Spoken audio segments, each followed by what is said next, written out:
Bonjour à toutes et à tous, bienvenue sur ce nouveau webinaire de la MGP. Je suis Elisabeth Morezo, responsable prévention et promotion de la santé à la MGP. Je vois qu'il y a encore des arrivées, on va peut-être attendre quelques instants. Il y a Nicolas Bonnet qui nous a rejoint également, puisque c'est notre intervenant aujourd'hui. Alors, je voulais faire un focus sur la MGP, sur l'engagement que l'on a sur la prévention santé. En 2025, nous avons mené près de 80 actions de prévention sur le terrain. Donc, on se déplace en commissariat, en préfecture, sur différents sites et sur toute la France. Et on a eu un taux de satisfaction de 92% en 2025. Vous avez un service dédié et des référents dédiés sur les actions de prévention et toute la mise en place, notamment sur ce qui se passe sur mgp.fr. Et vous avez également la possibilité d'avoir des coachings en ligne sur votre espace adhérent.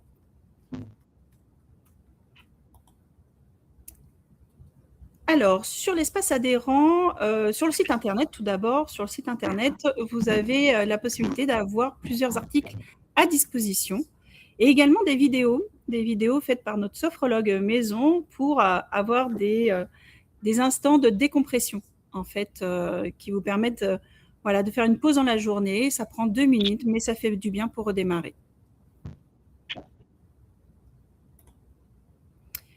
Là, sur votre espace adhérent, vous voyez la configuration que cela pose. Et donc, vous avez sur le côté gauche différents items. Et nous, on est tout en bas sur le côté prévention. Et vous avez à disposition plusieurs items sur la santé mentale, sur le fait de voir vos habitudes revues, comment vous pouvez améliorer votre santé au quotidien.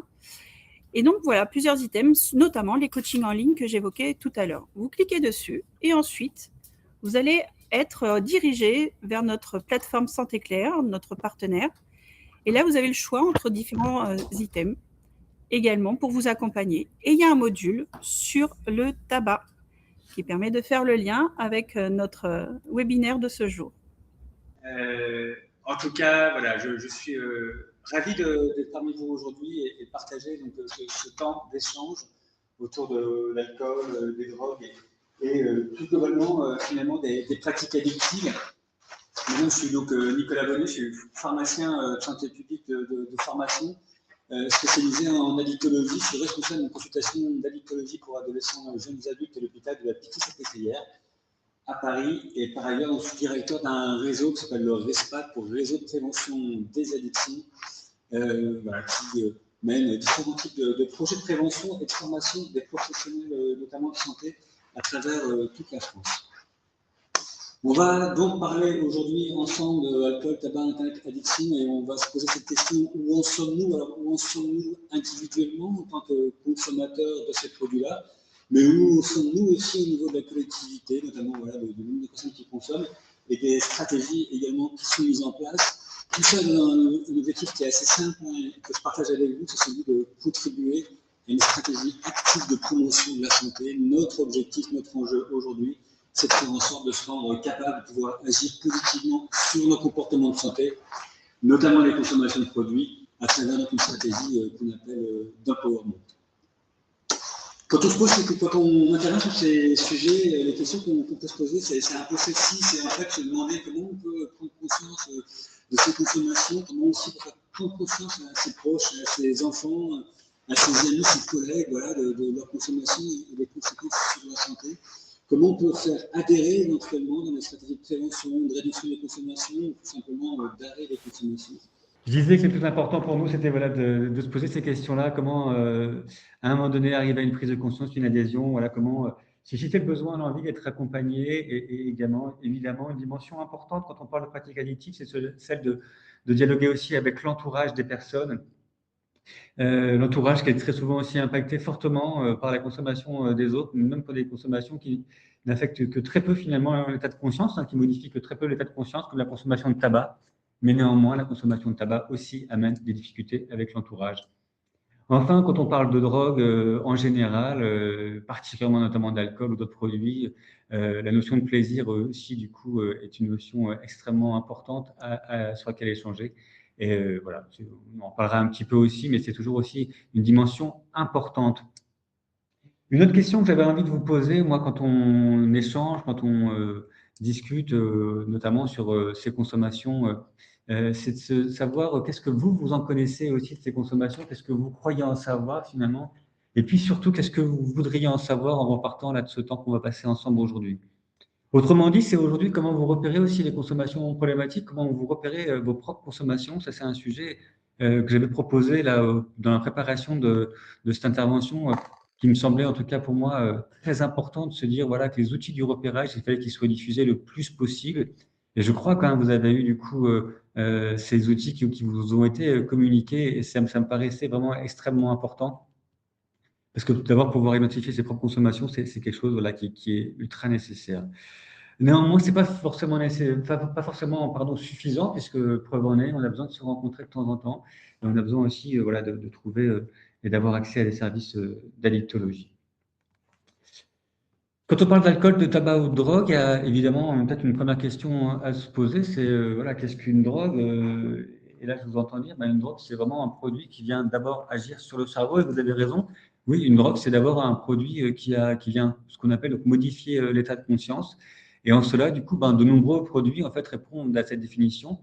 Euh, il y en a une que certaines et certains d'entre vous consomment tous les jours, même peut-être plusieurs fois par jour, qui a eu ces périodes de prohibition et puis ces périodes d'apogée, ou en tout cas de grande consommation comme aujourd'hui. Évidemment, vous aurez tous compris qu'on parle de la caféine, hein, voilà, ce produit psychotrope qui vous stimule le matin, qui vous rend un petit peu anxieux quand vous n'en avez pas, mais sans pour autant amener une crise de manque insupportable qui vous forcerait à aller casser le magasin, le Franprix en bas de chez vous. Mais néanmoins, voilà, il y a des comportements de dépendance avec le café. Et c'est intéressant de se rappeler ça parce que si on considère la caféine comme une drogue qui est une réalité du coup scientifique, eh ben, en tant que consommateur de drogue, ça fait de nous des usagers de drogue ou si ce n'est des drogués. Donc, vous voyez, ça nous permet peut-être de nous remettre aussi tous dans le même bateau, j'ai envie de dire, dans la consommation de produits psychotropes et d'en comprendre en cela aussi en quoi les comportements des gens sont facilement identifiables. Quand on parle de drogue aussi, c'est aussi important de se dire, surtout quand on va en parler entre nous, mais qui fait quoi finalement? Enfin voilà, c'est quoi le niveau des consommations de drogue aujourd'hui? Et vous savez qu'en France, on a la chance d'avoir un observatoire français des drogues et des tendances addictives, l'OFDT, qui nous produit très régulièrement des chiffres importants sur les consommations de drogue, qui nous donne des éclairages du coup répétés et répétables sur qui consomme quoi en France, qui a tel ou tel comportement, et ça nous permet du coup d'aiguiller les politiques publiques. Et ce que vous voyez là sur ce premier graphique, c'est qu'en fait, déjà, la première très bonne nouvelle, c'est qu'à 17 ans, on consomme de moins en moins de tabac, d'alcool et de cannabis. Dit autrement, on n'a jamais aussi peu fumé de tabac, jamais si peu fumé de cannabis, jamais si peu consommé d'alcool à 17 ans qu'aujourd'hui. Et ça, c'est une très très bonne nouvelle. C'est un reflet voilà, de politique publique forte de prévention. Et ça vient déjà être voilà, un élément important. Je me plais vraiment de le rappeler parce que c'est tout notre travail, tout notre enjeu qui aujourd'hui voilà, porte ses fruits dans cette dimension. En ce qui concerne du coup les produits consommés parmi les adultes, alors là c'est un petit peu différent. Il y a néanmoins des diminutions, notamment du tabac. Et vous savez qu'on est passé là, sous la barre maintenant des 20% de fumeurs, et ça, fumeurs actifs dans le dernier mois. Et ça c'est voilà un résultat aussi exceptionnel dont on peut tous se féliciter, hein, qui est lié au paquet neutre, à Moi sans tabac, à l'augmentation du prix des cigarettes, à l'augmentation des prescriptions, etc., etc. Mais pour les autres produits, par contre, on a voilà, à peu près une stabilité, hein, que ce soit sur l'alcool, les substances illicites, et même une augmentation, vous voyez, du cannabis au cours des dernières années. On peut même dire que les trentenaires, plutôt les quadras, les quarantenaires et les cinquantenaires portent l'augmentation de la consommation de cannabis. Dit autrement, ça aussi, ça veut dire que c'est voilà, à partir de 40 ans, on a des gens qui transfèrent leur consommation d'alcool sur la consommation de cannabis, et on a donc une augmentation de la consommation de cannabis dans une tranche d'âge qui euh, auparavant étaient davantage consommatrices d'alcool. Ça, c'est un autre graphique pour vous montrer différemment. Mais l'idée, encore une fois, tout ça, c'est juste pour vous dire voilà, qu'il y a finalement trois produits principaux, l'alcool, le tabac, le cannabis, encore une fois, qui concernent une très, très grosse partie voilà, des consommateurs. Les drogues illicites, c'est beaucoup moins, même si des fois, elles font la une de la presse. Et des fois, un petit peu trop souvent, en tout cas, c'est voilà, vraiment trois gros produits, alcool, tabac, cannabis, qui sont les premiers produits en termes de santé publique et de consommation. Et puis, comme on parle aussi aujourd'hui un peu d'Internet, j'ai remis cette barre sur le jeu les jeux d'argent et de hasard, pour montrer d'abord que ça existe, ça vous le savez, mais que l'expérimentation elle est très fréquente. Hein. Vous voyez 35 millions de personnes qui ont déjà joué au cours de leur vie et 34 millions dans la dernière année, donc c'est 24 millions, donc c'est considérable. Le nombre de personnes également qui pratiquent ce type d'addiction, finalement, de pratique addictive. Voilà, et ce que je vous disais, c'est surtout sur le tabac, la très très bonne nouvelle, c'est qu'on est aujourd'hui le tabagisme quotidien à 18% contre 25 ans il y a 3 ans. Voilà, j'insiste parce que pour nous, le tabac, encore une fois, en tant qu'addictologue, c'est le produit le plus mortel qui existe, la drogue la plus mortelle, qui en plus a un très très faible pouvoir hédonique. Hein, c'est un produit qui amène très très peu de satisfaction, mais néanmoins tellement mortel. Voilà. C'est un succès politique public. Quand on parle des drogues aussi, évidemment, on parle d'argent, on parle de prix. Alors voilà, je vous rappelle le prix de ces produits, vous connaissez probablement, mais en tout cas, je vous les redonne si ce n'était pas le cas. C'est évidemment ce que je vous donne comme information, c'est, vous voyez, sur cannabis, héroïne là, et cocaïne, même si ce n'est pas des produits dont on va après beaucoup parler au cours de mon intervention. En tout cas, ce qu'on voit, c'est que ce sont des produits dont la teneur en principe actif n'a fait qu'augmenter ces dernières années, et le prix n'a absolument pas augmenté de façon proportionnelle, voire il baissé, hein, comme pour l'héroïne, le prix a baissé. Ça, c'est un reflet, évidemment, une conséquence forte de la prohibition. Il y a une action très, très forte, hein, évidemment, sur les réseaux. On a quoi une action forte sur les réseaux, qui fait du coup que les réseaux se morcellisent. Il y a plusieurs, voilà, ils se divisent beaucoup. Et ensuite, ben, voilà, évidemment, dans un système concurrentiel, l'augmentation, les prix baissent et la qualité des produits augmente. Et c'est ce qu'on retrouve vraiment pour tous les produits illicites actuellement. Et ça vous donne aussi une image du reflet de l'investissement, du coût également qu'on doit mettre quand on veut consommer des drogues. Je vous rappelle qu'il n'y a qu'un gramme de cocaïne ou un gramme d'héroïne va être entre 5 et 10 prises à peu près. Tandis qu'un gramme de cannabis, de résine de cannabis, vous ferait à peu près 2 joints. Voilà, donc pour donner à peu près une idée ensuite de l'investissement à mettre dans vos consommations. Ces produits, ils ont évidemment un coût très important, un coût social très important, un coût sanitaire très important. C'est pour ça qu'on se voit aussi aujourd'hui, hein, pour ça que c'est très important pour une mutuelle comme la vôtre, là aujourd'hui, de s'investir aussi sur ces sujets et vous proposer une intervention, en tout cas une réflexion autour de quel est le coût finalement, qu'est-ce qu'on est prêt à payer pour avoir ces consommations. Le prix à payer, c'est d'abord un prix sanitaire, un prix en termes de décès prématurés. Hein. Les décès prématurés, ce sont les personnes qui décèdent avant 65 ans avec une seule cause évitable. Ici, pour nous, la consommation de tabac et ou d'alcool.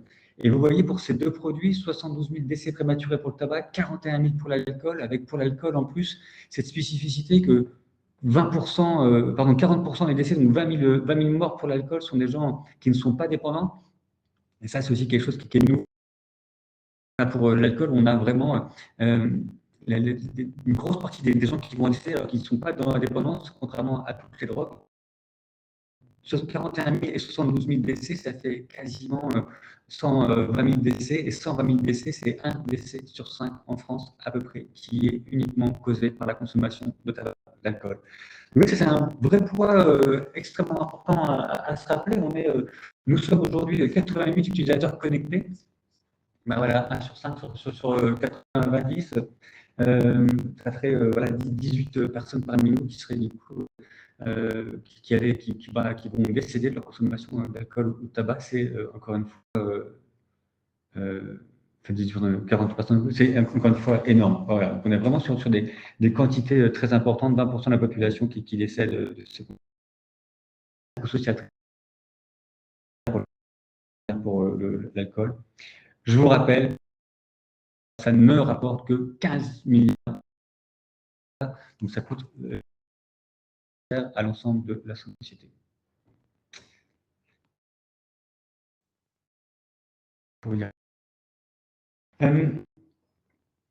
C'est des produits donc, qui sont très très bonne nouvelle, néanmoins ça reste un coût social et un coût sanitaire important.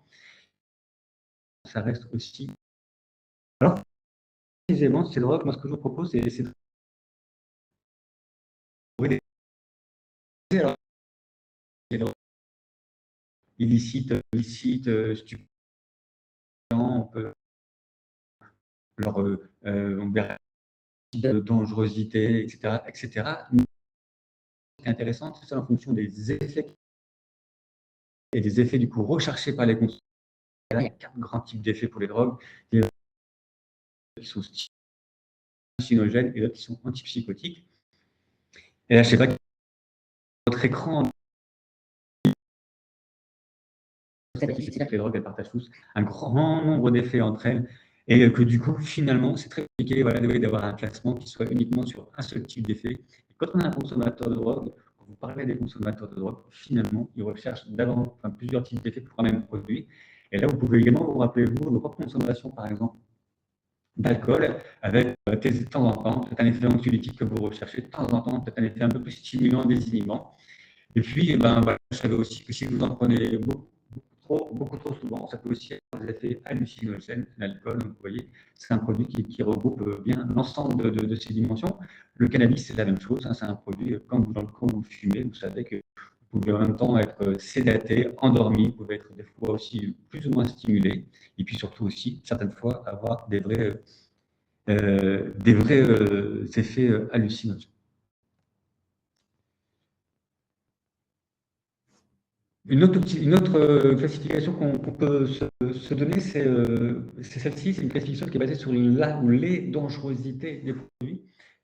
Et là, pareil, hein, bien sûr, on va parler beaucoup de tabac et d'alcool, mais vous voyez, ces tabac et l'alcool, ils sont très très présents hein, dans cette classification. C'est une classification qui est fondée sur la science.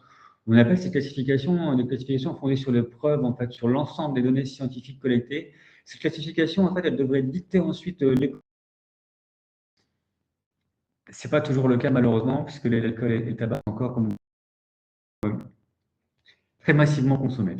Ce qu'on voit en tout cas sur la classification, c'est qu'il y a des produits qui sont très neurotoxiques. L'alcool est un produit éminemment neurotoxique, ça fait perdre des neurones à chaque consommation. Les consommations d'alcool, notamment chez les plus jeunes, avant 15 ans, sont dramatiques sur le développement du cerveau. Les ivresses avant 18 ans ont des impacts considérables également sur le développement du cerveau. Donc on doit absolument protéger le cerveau des jeunes avant 18 ans de tout type d'ivresse pour éviter du coup ce raz-de-marée destructeur sur leurs neurones. Également, des produits aussi neurotoxiques. La toxicité générale vient d'en parler, hein, ce poids sur la société. Et tout ça, en plus, hein, c'est des données que je vous exprime à nombre de consommateurs équivalents. C'est-à-dire que c'est pas, voilà, ça sert à rien de me dire oui, parce que l'alcool est davantage consommé, donc ça, voilà, ça tue plus de monde, ou le tabac, etc. Non, à nombre de consommateurs équivalents, le tabac est la drogue la plus mortelle qui existe. Le tabac fumé, hein, ça tue un consommateur sur deux actifs. Voilà, l'alcool est aussi une drogue extrêmement nocive, extrêmement mortelle.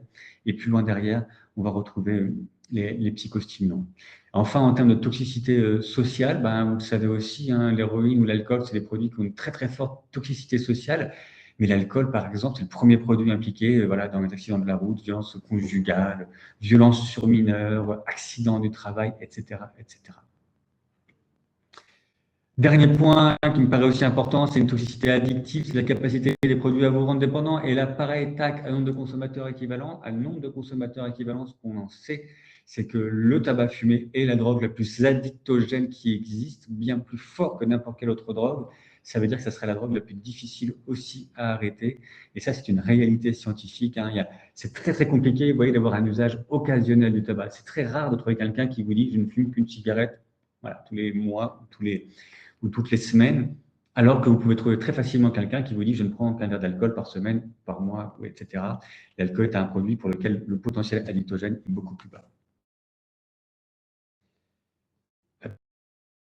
Mon diaporama, vous le retrouverez, c'est les données qui viennent illustrer mon propos et le sous-tendre. Comme ça, quand vous retrouvez le diaporama, vous pourrez aussi retrouver les références bibliographiques qui vous permettront voilà, de pouvoir venir vérifier les données que je vous ai exprimées. Enfin, si vous nous intéressez, nous aussi, et ce qu'on va voir après tout à l'heure, les histoires de repérage des consommations, c'est de se dire que il y a différents types d'usages aussi qu'on peut avoir des drogues. Et oui, c'est cette pyramide qu'on appelle la pyramide de Skinner, là, qui représente sur la droite les consommateurs d'alcool, et en fait, pour l'ensemble d'ailleurs des drogues, hein, on peut à chaque fois classer les gens entre abstinents, usagers simples, usagers à risque, usagers nocifs ou usagers dépendants. Donc cette pyramide, elle est vraie pour tout le monde. Nous, notre enjeu de santé publique, c'est de faire en sorte que, qu'on reste principalement le plus longtemps possible de sa vie dans la case usager simple, quand on n'est pas abstinent, quoi, et qu'on est usage nocif, et même de redescendre rapidement sur l'usage simple et d'éviter absolument l'entrée dans la dépendance. On pourrait mettre une pyramide à côté, vous voyez, à côté de cette pyramide de Skinner, avec le coût en fait des soins, évidemment, le coût de la prévention. La prévention, c'est très coûteux, efficace. Par contre, donc ça coûte pas cher et ça marche pour beaucoup de monde. Par contre, tout en haut, les soins, ça coûte très très cher et ça ne concerne qu'une faible partie des gens. Fait partie des gens, quand même, pour l'alcool, on se rappelle, hein, voilà, d'ailleurs, cette donnée, je ne voulais pas préciser, mais on considère qu'en France, il y a à peu près 5 à 6 millions de personnes, hein, qui seraient en situation d'alcoolodépendance. 5 à 6 millions de personnes. Voilà, il y a 18%, on a vu, de la population qui est tabacodépendante, 5 millions de personnes. Donc, vous voyez le nombre considérable de personnes qu'il faut absolument s'occuper. Et je vous le redirai tout à l'heure, mais on a 400 structures médico-sociales en addictologie en France. On a 1000 avec des unités d'addictologie. Et, voilà, et puis des médecins généralistes, évidemment. En tout cas, on n'a pas suffisamment de structures pour accueillir ces 15 millions de fumeurs et 6 millions de personnes alcoolodépendantes. Allez, j'avance sur ces produits, hein, pour aussi vous les représenter de façon un petit peu différente, puisqu'on en parle beaucoup et que c'est notre sujet aujourd'hui. Ça, c'est notre molécule d'alcool que vous avez tous reconnue en vous rappelant vos cours de chimie au lycée. C'est cette toute petite molécule d'alcool. Et moi, j'aime bien la présenter comme ça parce qu'on voit qu'elle s'écrit simplement et en fait, on l'absorbe très vite. Et grâce à cette petite taille comme ça, ben, en fait, on va avoir un effet sur tout le corps parce qu'elle va réussir à se... Vous voyez sur la gauche, là, un truc qui s'appelle l'atome d'oxygène et d'hydrogène. Elle adore se mettre dans l'eau, donc dans le sang en général. Donc elle se diffuse partout dans tout le corps. Très rapidement, on se rappelle quand on prend un alcool, donc 10 grammes d'alcool, l'effet max, il arrive en 30 à 45 minutes. Et on a une alcoolémie, hein, avec un seul verre d'alcool qui est équivalente tout de suite à 0,20 grammes par litre de sang. Donc voilà, l'alcoolémie monte rapidement et en plus, et derrière, elle va descendre par contre beaucoup plus lentement parce qu'on va diminuer son alcoolémie à la vitesse de 0,1 grammes par litre et par heure. Donc, on boit un verre de vin en 3 minutes et on met 2 heures à l'éliminer, quoi, pour le dire un peu différemment. Cette monnaie, voilà, en France, on a des pratiques de consommation qui sont assez singulières, hein, parce que, voilà, je disais tout à l'heure, 6 millions évidemment de personnes qui seraient en situation de dépendance, mais toujours des consommations importantes d'alcool. La moyenne en France de la consommation d'alcool, c'est 2,4 verres par jour et par personne. 2,4 verres par jour et par personne. Donc, si à l'écran, là, ça ne vous concerne pas tous, ces 2,4 verres, ça veut dire qu'il y a des gens, évidemment, qui boivent beaucoup plus pour vous et qui vont, du coup, faire augmenter cette moyenne. Donc, c'est beaucoup, avec des risques, évidemment. Vous vous rappelez que les recommandations, ce n'est pas plus de 2 verres par jour et pas tous les jours, et que les verres d'alcool, les verres standards, ils sont voilà, quantifiés de façon... Les équivalences, on sait ce que c'est 10 centilitres de vin à 12 degrés, c'est 25 centilitres de... C'est des toutes petites quantités, du coup, d'alcool fort. Ce qui veut dire qu'en fait, très facilement et très généralement, on se sert davantage d'alcool que ce qu'on imagine, donc on boit toujours beaucoup plus d'alcool que ce qu'on pense. Et ça, donc, du coup, enfin, voilà, c'est aussi à garder en tête, hein, que ces doses d'alcool, elles sont très importantes à avoir au quotidien et que très souvent, en fait, nos verres ou notre façon de boire est déjà sous-estime considérablement les quantités qu'on en absorbe. Ça, c'est ce que je vous disais, l'absorption, l'élimination, je vous en ai parlé, ça amène évidemment différents types de complications et de risques pour la santé, d'où l'importance de faire des pauses, par exemple, lors du défi de janvier. L'alcool, c'est également, au-delà que ce soit nourrissant, je mettais sur la diapositive d'avant, c'est un produit aussi qui est calorique, hein, l'alcool, puisque pareil, un verre d'alcool, c'est entre 70 et 100 calories. Donc, un verre standard d'alcool, 10 grammes d'alcool, un petit verre de vin, c'est entre 70 et 100 kilocalories. Donc, beaucoup. Donc, ça veut dire qu'effectivement, plus vous buvez d'alcool, et voilà, plus vous allez effectivement absorber des calories. En plus, on appelle ça des mauvaises calories, c'est directement, qu'on n'utilise pas et donc qui font plutôt tendance à faire grossir, à faire prendre du poids. rapidement. Notre regard sur l'alcool, il a néanmoins beaucoup changé aujourd'hui. Voilà, on ne conseille plus de prendre la route après un verre de Cointreau. Voilà, ça a un petit peu changé tout ça, même si ça reste très présent. En tout cas, voilà, notre prévention qui sont plus efficaces et notamment voilà, de faire en sorte de ces nouveaux produits qui arrivent au marché, là, qui sont favorisés par les alcooliers, qui sont ces mélanges d'eau pétillante et de l'alcool à l'intérieur pour en faire des boissons à entre 5 et 10 degrés. Boisson, vous voyez le packaging là, qui est directement adressé aux jeunes, plus jeunes d'entre nous également, mais particulièrement au public féminin. Voilà, toutes ces couleurs, toutes ces visuels qui sont réutilisés. Les alcooliers cherchent véritablement toujours à conquérir de nouvelles parts de marché. Malheureusement, le bémol de tout ça, c'est qu'en fait, les programmes de prévention du risque alcool aujourd'hui en France sont très peu présents, voire quasi inexistants. Je peux vous demander, par exemple, ça remonte à quand la dernière fois que vous avez vu une campagne d'affichage sur les consommations excessives d'alcool? Et là, je vous entends tous crier, ça fait très longtemps. Oui, ça fait très longtemps parce qu'en fait, elles sont quasi inexistantes en France actuellement et c'est vraiment malheureux. Il n'y a pas de décision, il n'y a pas de volonté politique d'avoir des campagnes de prévention du risque alcool importantes. Or, par contre, en arrivant au travail ce matin ou hier, vous avez été exposé à au moins peut-être 2, 3, 4 ou 5 publicités pour l'alcool, pour différents types de boissons alcoolisées. Et ça, c'est toujours une situation qui nous laisse, nous, acteurs de la prévention, dans une envie d'en faire davantage et de plaidoyer auprès des pouvoirs publics. Pour le tabac, c'est simple, hein. Dans toutes les drogues, on a des adversaires, on a un seul ennemi, c'est le tabac, le tabagisme. Les cigarettiers, pour les plus âgés d'entre nous, je vous rappelle cette campagne de Marlboro, hein, voilà, avec ce cow-boy qui a été détourné par l'Organisation mondiale de la santé avec cette affiche Bob, j'ai le cancer. Oui, le tabagisme actif, c'est le tabagisme fumé, c'est 18 localisations de cancer. C'est quasiment l'ensemble des cancers du poumon qu'on retrouve en France. C'est des décès douloureux, longs. Voilà, le tabac fumé, c'est vraiment quelque chose dans lequel il faut absolument qu'on puisse en sortir le plus rapidement possible.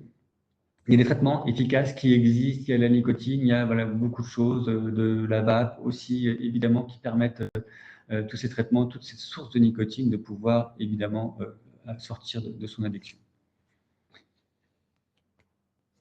Le tabac, c'est beaucoup de substances qui sont évidemment aussi délivrées quand vous fumez. Alors, certes, il y a beaucoup de choses à l'intérieur. On dit souvent 7000 substances, 4000 substances, oui, plein. Ça dépend de la façon dont vous fumez. Mais il y a surtout 4 produits principaux, de la nicotine, des goudrons, des produits irritants et puis du monoxyde de carbone. Voilà, ces 4 produits qui sont principaux. La nicotine, c'est la dépendance. Les goudrons, c'est le cancer. Les produits irritants, c'est le cancer de la gorge aussi. Et puis, le monoxyde de carbone, c'est les problèmes cardiovasculaires. Voilà. En résumant, le tabac, à ces 4 produits, vous avez l'ensemble des complications qui sont existantes quand on fume des cigarettes. C'est 90% des cancers du poumon, voilà, je vous le disais. C'est un cancer sur 3 en France avec 18 localisations. Par contre, contre le tabac, il y a beaucoup de monde. Ouais, je vois votre remarque. Oui, tout à fait. Ouais, sur le tabac, on a en tout cas changé notre regard sur le tabagisme ces dernières années. Et je vous remercie là-dessus. Oui, effectivement, en 10 ans, en 15 ans, on a véritablement changé. Le déclic, c'est un petit peu en 2006 avec l'interdiction de fumer dans les lieux clos à usage collectif, qui nous sortir le tabagisme de plein d'endroits. Et puis maintenant, je pense que c'est beaucoup plus facile de parler interdiction du tabac. Ça fait 25 ans que je travaille dans le milieu de la dictologie. Quand j'ai commencé à travailler, on était très loin de s'occuper du tabac.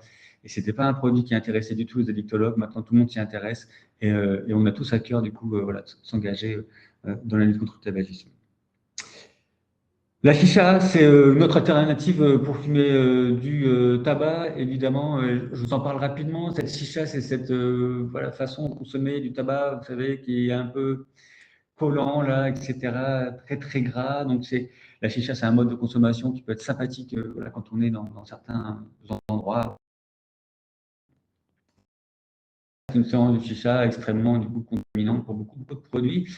Bonne nouvelle, on ne rentre pas dépendant à la nicotine avec la chicha. Vous voyez, une séance de chicha, c'est uniquement l'équivalent d'une cigarette et demie en nicotine, donc peu de nicotine. Donc voilà, c'est pas la chicha qui nous rendra dépendants à la nicotine. Par contre, c'est voilà, l'équivalent d'un paquet de cigarettes en monoxyde de carbone. Et d'un paquet et demi, quasiment en goudron. Tout ça, c'est juste 40 minutes de chicha. Donc il faut aller, vous pouvez en faire une fois de temps en temps, mais vraiment à limiter. Et vigilance aussi chez les plus jeunes, parce qu'effectivement, l'impact respiratoire, il est très important. Voilà, et l'impact des toxiques, il est vraiment, vraiment très important. Un petit mot sur la vape, hein, c'est notre sujet. La vape, c'est aussi un produit qui permet de sortir du tabagisme.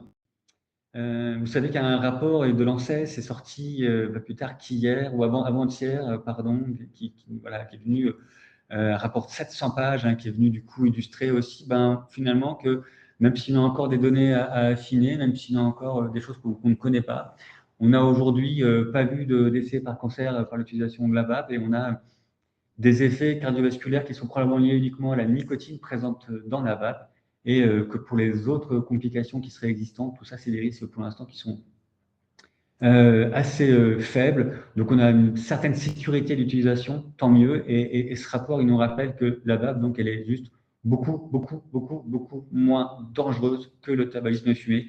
En prenant quelques précautions, là, que vous retrouvez là sur cette diapositive, voilà, quelques recommandations d'utilisation. En tout cas, ça reste un vrai outil pour sortir du tabagisme. Je peux vous dire que dans toutes les associations ou fédérations nationales d'addictologie, comme celle que je dirige, on a tous des discours qui sont très en faveur d'une utilisation raisonnée de la vape pour aider les gens à arrêter de fumer et en faire un vrai allié du coup dans les tentatives d'arrêt. Et tout ça en se basant encore une fois sur la science, sur les preuves, ça fonctionne. Les études même scientifiques disent que l'utilisation de la vape, au-delà d'une toxicité éventuelle, elle est plus efficace pour l'arrêt du tabac que l'utilisation des substituts nicotiniques. En tout cas, voilà, le risque, hein, quand on va par rapport à celui-ci, à la cigarette, c'est rouler à contresens sur l'autoroute avec une voiture de course, vapoter, c'est fumer, c'est rouler pardon, sur l'autoroute, mais dans le sens de la circulation. Donc c'est un petit risque que certains de temps en temps. En tout cas, c'est un risque, il est vraiment assuré vapoter, comme une mesure quand vous fumez des cigarettes. C'est pas de parler sans parler du cannabis et sans parler de ces deux produits. Parce que, vous voyez, on en parle souvent. Je suis assez convaincu que voilà, parmi vous, il y a des personnes aussi qui ont connaissance de CBD ou des gens qui fument du CBD. C'est un produit qui est en prix, qui est accessible, qui peut contenir néanmoins toujours un petit peu de THC, donc qui peut toujours aussi positiver d'ailleurs les contrôles urinaires, les contrôles salivaires. On peut réaliser notamment, on peut avoir aussi donc, des contrôles. En fait, parce que le THC, et voilà, donc du coup, dans le corps, pardon, et donc, du coup, ça va se concentrer ensuite dans les urines, et c'est presque positif, du coup, les urines. Mais j'en parle aussi parce qu'en plus, c'est très compliqué. C'est le CBD, de cannabis. CBD, par exemple, le CBD, de cannabis, la résine de CBD légale ou l'herbe de CBD illégale, c'est dénoncé à l'œil nu illicite. Donc ça pose déjà une première question, des fois, de temps en temps, dans le soin, dans le contrôle, etc. C'est un premier élément. Le deuxième élément aussi, c'est de se dire que finalement, ces produits aussi continuent à être fumés. Donc, même quand on continue à prendre du CBD, on continue à fumer. Donc, il faut faire attention aussi par rapport à ça, parce qu'on se rappelle qu'un joint de résine de cannabis, que ce soit du CBD ou du THC ou du cannabis illicite, c'est l'équivalent de 6 cigarettes en produits goudronnés. Donc, il y a beaucoup plus de cigarettes, de produits goudronnés qui sont absorbés quand on fume un joint. Et donc, c'est aussi un risque important pour la santé dont il faut avoir connaissance. Enfin, tout ce sujet là, autour de cannabis ça nous pose cette question-là, en fait, des différents types d'usage du cannabis et des cannabinoïdes. Pareil, vous voyez, en fait, l'action en fait, de la prohibition de marché, c'est-à-dire que le marché qui est uniquement un marché de cannabis, Et puis progressivement, on a un marché de CBD qui s'est développé avec plein de CBD shops partout, voilà, dans lequel les gens vont acheter du coup leurs produits dorénavant. Et puis maintenant, on voit aussi du coup tout un marché de cannabinoïdes de synthèse, un récréatif qui s'est développé avec des produits que vous connaissez probablement, le pet ton crâne, le Buddha Blue, etc., qui pour beaucoup d'entre eux se vapotent également, et qui sont vraiment ces produits cannabinoïdes de synthèse, des copies du THC ou des copies des molécules naturelles, mais des copies un petit peu différentes, ce qui fait qu'évidemment, elles ne rentrent pas dans la même législation, elles sont pas du coup, ce ne sont plus des stupéfiants. Et donc, ça permet de les vendre très facilement sans être incriminé du coup d'usage de stupéfiants ou de vente de stupéfiants. Donc, on sort de l'infraction sur la législation des stupéfiants et on vend des produits qui, normalement, sont hautement psychoactifs et surtout ces nouveaux cannabinoïdes de synthèse. Et je terminerai là-dessus, sur ce point-là. Ce sont des produits pour lesquels on ne connaît pas leur toxicité. Autant le cannabis classique, j'ai envie de dire, autant voilà, on en connaît les complications, les risques, etc. On l'a maintenant largement étudié. On en connaît aussi toutes les applications thérapeutiques, elles sont nombreuses. Autant les cannabinoïdes de synthèse, par contre, on ne les connaît pas. À quand allons-nous avancer sur le cannabis thérapeutique, sachant que la morphine est utilisée sous forme de médicament avec des pays qui font du thérapeutique ont des résultats positifs? Eh ben, écoutez, cher monsieur, je suis ravi de votre question. Je ne peux que espérer que nos politiques s'emparent du sujet et arrêtent effectivement d'obstruer la diffusion du cannabis thérapeutique. Vous savez qu'on a validé un modèle en France de prescription et diffusion via le réseau officinal du cannabis thérapeutique qui a totalement fonctionné. Malheureusement, pour l'instant, en tout cas, la décision politique, elle est peu soutenue. Il y a une vraie crainte en France de dire que si on ouvre le marché du cannabis thérapeutique, ça va augmenter du coup le cannabis aussi récréatif. C'est deux choses totalement différentes. C'est deux choses totalement différentes en termes de marché. Et en même temps aussi, c'est mécomprendre finalement l'utilisation du cannabis en thérapeutique parce que vous voyez, le cannabis que vous fumez à titre récréatif pour avoir, ou que vous inhalez, ou comme vous voulez d'ailleurs, pour avoir des effets des fois aussi désinhibants, des effets euphorisants, des effets relaxants, et ben, ces effets euphorisants, désinhibants, relaxants, ce sont aussi des effets thérapeutiques que l'on recherche et qu'on propose à des personnes qui sont dans des situations de maladies chroniques importantes, parce que évidemment, ça soulage les personnes d'avoir plus d'euphorie, d'être relaxées, d'être détendues, ou quelquefois un petit peu désinhibées. Donc, vous voyez, cette frontière, en plus, elle est extrêmement floue, et il faut absolument qu'on avance sur le sujet, qu'on fasse comme de très nombreux pays dans le monde aujourd'hui, en ouvrant du coup fortement, qu'en ouvrant le cannabis thérapeutique. Et ça nous permettra, et je vous rejoins là-dessus aussi, diminuer les prescriptions d'opiacés, notamment de tramadol dont je parlerai tout à l'heure, qui sont pour certaines d'entre elles désastreuses en termes de complications, de dépendance, d'effets indésirables, etc. Également aussi, ça nous permettrait probablement de diminuer, comme on l'a vu dans d'autres pays, la consommation de médicaments psychotropes type benzodiazépine, notamment chez les sujets âgés. Il y a des études qui montrent que des gouttes de cannabis thérapeutique, des gouttes sublinguales, ça diminue considérablement la consommation de médicaments benzodiazépines, donc moins de risque de chute, moins de trous de mémoire, etc. chez les personnes âgées. Voilà, je pourrais vous en parler encore longtemps, mais en tout cas, effectivement, ce serait intéressant de pouvoir ouvrir davantage le cannabis thérapeutique. Voilà, ce qu'on peut en dire, c'est qu'il y a encore pas mal de questions, enfin en tout cas de sujets de recherche notamment à avoir sur le cannabis et que ça reste néanmoins un vrai sujet de gros sous aussi, puisque le marché il est mondial et il rapporte d'argent. Les cannabis, voilà, je vous en ai parlé à l'instant, du coup j'ai déjà anticipé là-dessus, mais c'était juste pour vous dire qu'évidemment ça existe, les cannabinoïdes de synthèse, ils sont présents. Leur nom courant, c'est peut-être ton crâne ou Buddha Blue, mais il y en a d'autres aussi, et ils sont surtout, c'est des produits en fait, voilà, pour vous donner un tout petit élément en plus, c'est des produits qui vont avoir une action sur un récepteur dans le cerveau qui s'appelle CB1, peu importe, en tout cas ils ont la même cible que le THC, et ils n'agissent que là-dessus de façon extrêmement forte. Donc en fait, c'est comme si vous fumiez, quand vous en prenez, c'est comme si vous fumiez beaucoup de cannabis très fortement dosé en THC. Et donc ça déclenche du coup des problèmes psychiatriques importants, même chez des consommateurs réguliers de cannabis. C'est vraiment des produits pour lesquels il faut être très vigilant.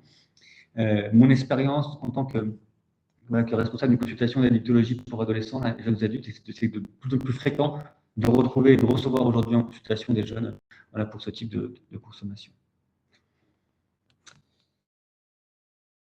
Évidemment, un petit mot là-dessus, pareil, pas pour, voilà, c'est pas pour le sujet, mais pareil, je pouvais juste difficilement passer autre aussi, notamment sur une conférence grand public, vigilance par rapport aux benzodiazépines, hein. Je viens d'en parler, le Xanax, l'Exomil, Valium, etc. Utile dans certaines indications. Attention quand il y a un usage chronique, attention chez le sujet âgé, probablement d'autres produits intéressants à utiliser, notamment, on vient d'en parler à l'instant, le cannabis thérapeutique. Tramadol, par situation de dépendance, ça peut amener à des complications gravissimes. Encore une fois, aussi, je le rappelle, voilà là-dessus, traitement de la douleur, rien de le dire. Il y a probablement d'autres alternatives aussi à privilégier pour éviter d'être dans une situation compliquée. Le tramadol, voilà, nous sommes 85 en ligne, vous êtes 85 actuellement. Il y en a un certain nombre important, même parmi vous, qui l'ont déjà eu en prescription, parce que c'est vraiment une prescription qui est très facile. Et vous savez, je suis sûr aussi, pour certains d'entre vous, les effets désirables que ça a pu vous apporter, ou le sentiment de se retrouver aussi en situation de dépendance. J'avançais, enfin, c'est pareil, c'était pas dans mon sujet initial, mais je me suis dit, bon, pareil, allez, un produit dont on parle beaucoup aussi pour avoir une information, même si j'aime pas trop cet effet catalogue, c'est le protoxyde d'azote. Pareil, hein, juste pour se rappeler qu'en fait, le protoxyde d'azote, c'est très courant, c'est très fréquent, tout le monde dit, et que le risque principal qu'on a, c'est le risque, c'est pareil, chez les plus jeunes, dans des consommations très importantes. Enfin, il y en a deux principaux des risques, c'est l'exposition, notamment dans des situations extrêmement dangereuses, comme la conduite automobile en consommant du protoxyde d'azote et en se filmant.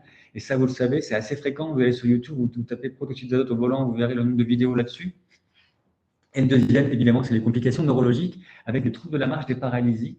Nous avons des collègues à la PHP, dans le nord de Paris, à Sevran, qui ont ouvert une unité spécifique maintenant pour du coup de rééducation pour notamment les plus jeunes suite à des complications liées à des consommations de protoxyde d'azote. Donc ça reste un sujet très important.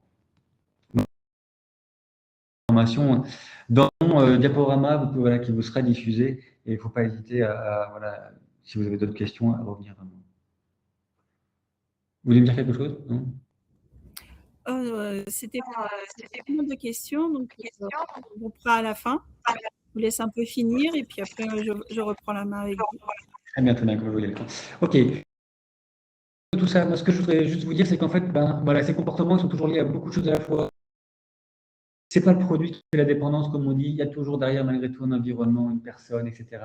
Et là-dessus, on est tous inégaux. Voilà. Et en fonction du moment de notre vie où on rencontre un produit, notre sensibilité, notre goût, notre plaisir, tout ça, c'est très différent. Les règles de base pour les produits seraient de vous dire, en fait, pas de drogue avant, j'ai envie de dire 18 ans. Ça serait bien, ça, pas de drogue avant 18 ans, et parce que du coup, on sait que les dépendances n'apparaissent pas après 18 ans. Donc, si on consomme des drogues après 18 ans, c'est quasiment exceptionnel, pas hyper rare en tout cas, de développer une dépendance. Et puis de se rappeler aussi de savoir que si on est tolérant à un produit, c'est-à-dire si on peut en prendre beaucoup sans ressentir les effets, ça c'est un facteur de risque majeur d'être dépendant. Et donc voilà, à l'âge adulte, donc aussi informer nos jeunes sur voilà, si jamais tu prends une drogue, de l'alcool, etc., et que tu es tolérant, ça veut dire que tu peux du coup être plus facilement dépendant. Vous avez deux informations simples qui nous permettraient déjà de comprendre beaucoup de choses, et puis de se rappeler aussi toute cette structure autour de l'environnement du produit. Et donc, du coup, à travers ça, l'idée dans l'environnement, et pour nous, c'est de se dire qu'il faut qu'on les repère. Vous voyez, sortir un peu de cette pyramide de Skinner que tout à l'heure j'ai présenté. Il faut qu'on les repère, certes, avec tout à l'heure, je parlais des verres standards, je parlais en tout cas des doses, tout ça. Donc, ça, c'est un premier repère aussi, avec des outils qui soient facilement reproductibles, transmissibles, que vous avez reçu, vous, également, récemment. Et donc, il faut qu'on les repère avec des outils d'auto-évaluation. Ces outils d'auto-évaluation, ils doivent être systématiques, on devrait tous le faire tout le temps, vous voyez, mais vraiment le faire tout le temps. Et ce repérage, il devrait être fait par à chaque fois que vous allez dans une structure de soins. Pareil, tout à l'heure, je posais une question sur les campagnes de prévention alcool. Une question, là, c'est, mesdames, messieurs, ça remonte à quand la dernière fois où votre médecin généraliste ou médecin spécialiste vous a posé des questions sur réellement pour évaluer votre consommation d'alcool et ou de tabac, hormis, voilà, j'ai envie de dire, des moments de procréation, voilà, ou sinon de prescription de pilules contraceptives, ou des fois on pose la question du tabagisme, mais sinon, vous voyez, ces questions-là sont extrêmement rares. Et pour un homme, c'est encore rare d'être questionné sur ses consommations de tabac et d'alcool, Or, c'est ultra nécessaire, c'est le seul moyen d'être systématique et de repérer son niveau de risque. Pour le faire, c'est simple. Sur le tabac, on a différents tests. On a le test de Fagerström, notamment, en 2 questions, voilà, qui permet d'avoir une première évaluation de sa consommation de tabac. On a un autre un peu plus dense, qui s'appelle le test de dépendance à la cigarette. Et ce qui est extrêmement intéressant pour ce test-là, qui est un test ou quand même une vingtaine de questions, c'est que 2 tiers des répondants aux cigarettes dépendantes, le test de dépendance à la cigarette, du coup, s'engagent dans une démarche d'arrêt ou de réduction de leur consommation de tabac spontanément. Oui, l'auto-évaluation, c'est une démarche en fait automotivationnelle. C'est-à-dire qu'en fait, en répondant à ce questionnaire-là et de la façon dont il est construit, vous vous engagez spontanément dans une démarche de réduction ou d'arrêt de consommation de tabac. Pour l'alcool, le test que vous devez tout savoir, dominical auprès de tous vos convives. Ce test qui est l'audit en 10 questions qui permet d'évaluer sa consommation d'alcool. Je vous invite vraiment, si vous ne l'avez pas encore fait, à quel point nous sommes vraiment, nous sous-estimons globalement, collectivement les risques que nous prenons avec nos consommations d'alcool. Ce test, il a été validé en 15 langues, il est diffusé dans le mondial, il est extrêmement fiable à utiliser. Pas des tests qui vous disent si vous êtes dépendant ou si vous êtes dépendant, par contre, il vous donnera voilà, une risque que vous prenez quand vous consommez de l'alcool. Cannabis, c'est la même chose, c'est un test qui évalue vos consommations d'alcool. Alors, juste pardon, dans ce questionnaire-là, on baisse spontanément sa consommation quand on n'est pas dépendant. 30% quand on n'est pas dépendant, c'est passé de 3. C'est pas une situation de dépendance, c'est une situation excessive, mais aussi pour la santé. On passe de vert, on baisse de 30%, on limite la santé.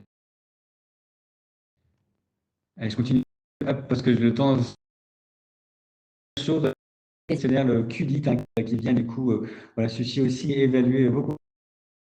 Pareil, oui, c'est très compliqué, parce que, enfin, comme ça, totalement illégal, tout ça, donc souvent, le simple fait que ce soit un produit illégal, ça en fait déjà une situation. Dans le soin, c'est différent. De cannabis qui ne nécessite pas de mythologie, et ce questionnaire qui a été fait en collaboration avec de très nombreuses structures universitaires nous permet du coup d'avoir ce type. Il y a un autre questionnaire qui s'appelle la DEPADO, mais pour Internet, c'est pareil. Puisqu'on en parlait aussi, pour Internet, il y a un Internet Addiction Test, c'est pareil. Parce qu'en fait, on surestime souvent, on surestime beaucoup, notamment les parents. Cette facilité à dire, ah oui, il est dépendant à Internet, ou elle est dépendante. D'abord, soi-même sur ses propres consommations d'écran, et ça, c'est aussi un truc à faire en tant qu'adulte. Sans outil d'évaluation précis, c'est un vrai outil d'évaluation. Au niveau de aussi discuter entre nous aussi de voilà, qu'est-ce faire en sorte que ces écrans soient moins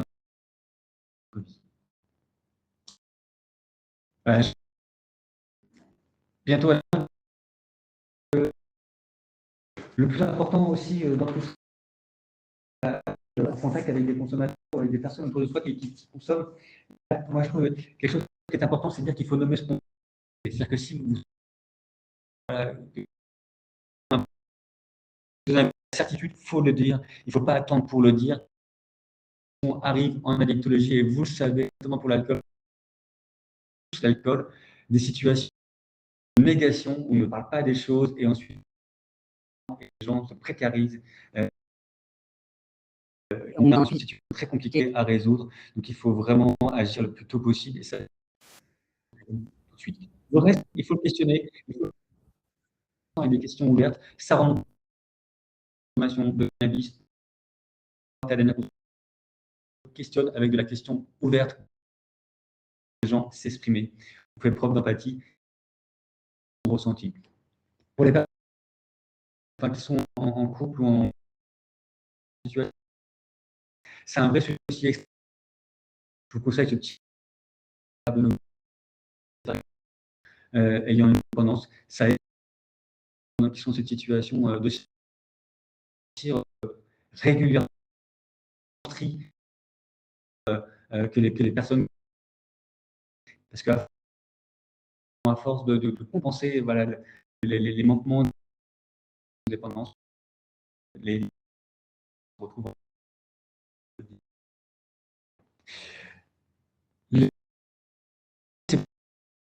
On a une innovation, etc. Il y a quelque chose de très éthique dans cette question. C'est-à-dire que il faut savoir vers qui orienter derrière. En France, on a des secteurs médico-sociaux, des secteurs de ville, avec à chaque fois des structures qui toutes les drogue, info, près de chez vous, c'est classé. Et c'est extrêmement important. Si vous avez dans ou de l'accompagnement, il y a voilà, ce site aussi qui est bien fait, c'est un site partenarial avec des ressources professionnelles. Parmi l'intervention, il y a une dimension qui est celle de l'entretien motivationnel. C'est-à-dire qu'en fait, aussi, un savoir intéressant, c'est celui des personnes et dans un épanouissement. Technique qui se base sur un principe qui est celui que qui dit qu'en fait, c'est en droit et liberté de l'autre de ne pas changer qu'on rend le changement possible. C'est en possibilité de ne pas changer qui vont changer. Et ça, c'est vraiment quelque chose de très avec altruisme, vocation, partenariat, tout ça. Enfin, c'est des choses qui sont extrêmement importantes. Et j'en suis au bout là. Que, tout ce que je vous ai dit là, c'est ça en fait. C'est de l'information depuis tout à l'heure en fait. Cette information, différents types de brochures, de vous mettre d'autres, sur quelle école, etc. Qui rendent les gens. Ça, vraiment, il faut rendre les gens acteurs avec de l'information, en diffuser le plus possible. Là, c'est une technique, une stratégie qui attention du coup évidemment à limiter les risques, les complications. Mais je pense aussi en tant que proche, en tant que parent, en tant que conjointe, que préventeur, c'est d'accompagner. On appelle ça l'intégration transversale de nos pratiques. On ne vient pas, on vient être à l'oreille écoute. Évidemment, et faire en sorte. Le principal, c'est de et c'est vraiment ça. Et je vous remercie. Merci Nicolas pour le rattrapage sur les différentes thématiques abordées. On avait des questions sur le fait de comment faire par rapport à un proche. Je vous avais cité le livre. Je pense que c'est intéressant que les personnes qui ont posé la question puissent s'y référer. On avait d'autres questions sur le cannabis, mais au fur et à mesure de votre présentation, je pense que ça a été abordé sur le CBD et le THC, savoir si c'était une consommation qui était à proscrire également. Sur le aussi, vous avez pu répondre sur ce côté-là. Après, la première question qu'on a eue, c'est où est la différence entre le plaisir et l'addiction? À partir de quand, finalement, on devient c'est un état d'addiction? Quelle est la frontière qui fait qu'on passe du plaisir à l'addiction?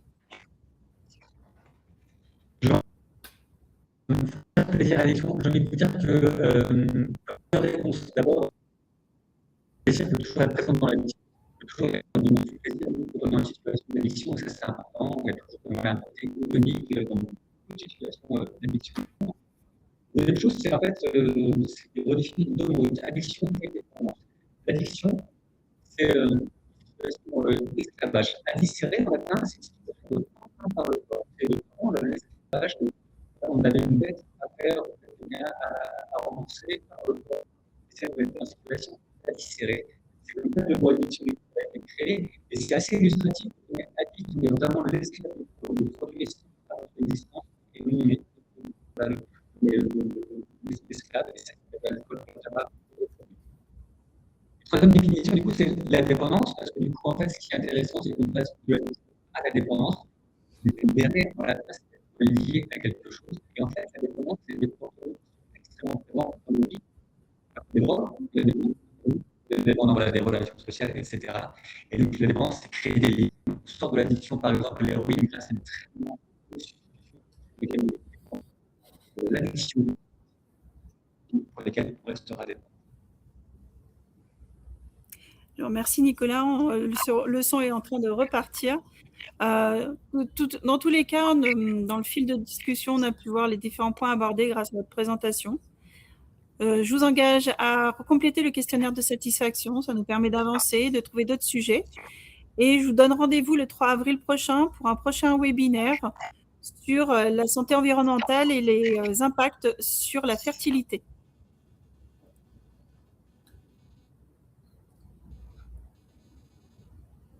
Merci à tous.